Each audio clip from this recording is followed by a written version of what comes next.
আপনারা বাংলাদেশের সাম্প্রদায়িক পরিস্থিতিকে আপনারা বিশৃঙ্খল করে তুলতে চাচ্ছেন এবং বাংলাদেশের যেই গণ অভ্যুত্থানের পরবর্তীতে যে সরকার আছে, সরকারকে যারা অস্থিতিশীল করার জন্য চেষ্টা করছেন, দেশকে অস্থিতিশীল করার জন্য চেষ্টা করছেন, তাদেরকে জেনে রাখা দরকার যে সরকার খুব নিবিড়ভাবে এই দেশের সকল জনগোষ্ঠীর সাথে আছে। বিশেষ করে সংখ্যালঘু সম্প্রদায়গুলো, শুধুমাত্র হিন্দু সম্প্রদায় না, বরং বৌদ্ধ এবং অন্যান্য যারা সম্প্রদায় আছেন তাদের সবার সাথে নিয়মিত সংলাপের আয়োজন হচ্ছে, নিয়মিত বোঝাপড়া হচ্ছে এবং সরকার তাদের ন্যায্য দাবিগুলো মেনে নেওয়ার ক্ষেত্রে যথেষ্ট ওপেন আছে এখনও।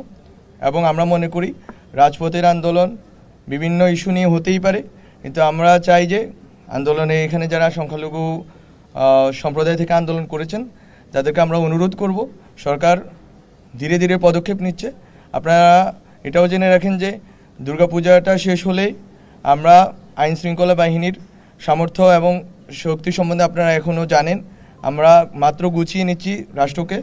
তো এই সময়টাতে আমরা মনে করি খুব দ্রুতই যারা ক্ষতিগ্রস্ত হয়েছে সেই সকল ফ্যামিলিগুলো জাস্ট পুনর্বাসনের জন্যই আমরা টাকা সরকার থেকে দেওয়া হচ্ছে এরকম না, বরং যারা ক্ষতিগ্রস্ত হয়েছে এবং উদ্দেশ্যমূলকভাবে অথবা ইনডিসক্রিমিনেটলি হামলার শিকার হয়েছে তাদের মামলা, তাদের জন্য তারা যাতে ন্যায় বিচার পান সেই ক্ষেত্রেও সরকার আইনগত সহায়তার ব্যবস্থা করবে, খুব শীঘ্রই সেটা করবে এবং আইন শৃঙ্খলা বাহিনী সেক্ষেত্রে সক্রিয় ভূমিকা পালন করবে।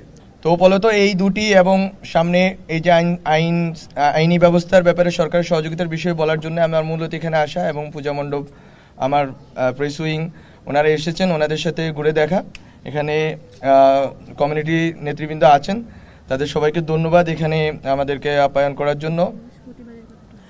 হ্যাঁ জি, বৃহস্পতিবারই আমরা বললাম, বৃহস্পতিবারেই একটি ছুটি হবে যেটা সরকার আদেশ জারি করবেন এবং এইবার হয়তো 4 দিন একটানা সময় পাওয়া যাবে।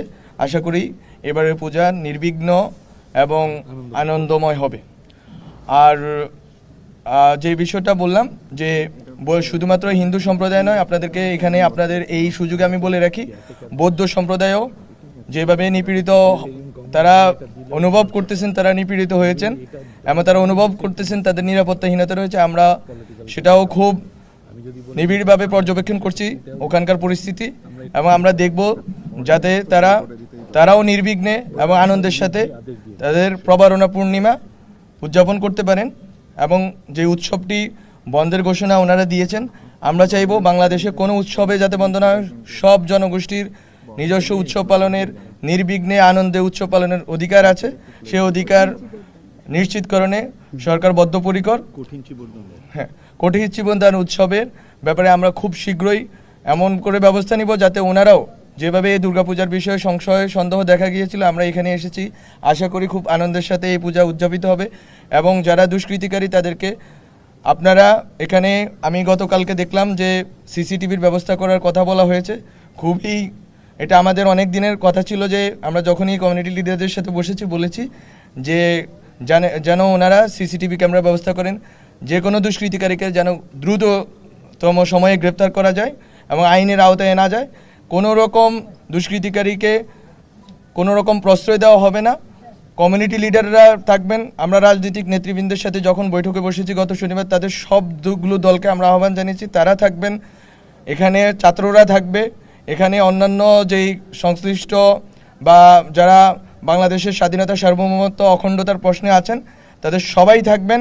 সবাই থেকে এই দুর্গাপূজা এবং বৌদ্ধ প্রবারণা পূর্ণিমা, চিবরদান উৎসব, সবগুলো জনগোষ্ঠীর উৎসবকে ওনারা নিরাপদ এবং নির্বিঘ্ন এবং আনন্দময় করে তুলবেন। এক্ষেত্রে সবাই আমরা বাংলাদেশের জনগোষ্ঠী হিসেবে সবাই আমরা একমত, এক জায়গায় আছি। কোনো রকম ষড়যন্ত্রকারী, দেশে বিদেশ থেকে কোনো রকম ষড়যন্ত্রকারী কোনো রকম স্পেস পাবে না। এটা হচ্ছে আমাদের প্রতিজ্ঞা এবং এই প্রতিজ্ঞা আমরা আপনাদের সবার সহযোগিতা কামনা করছি।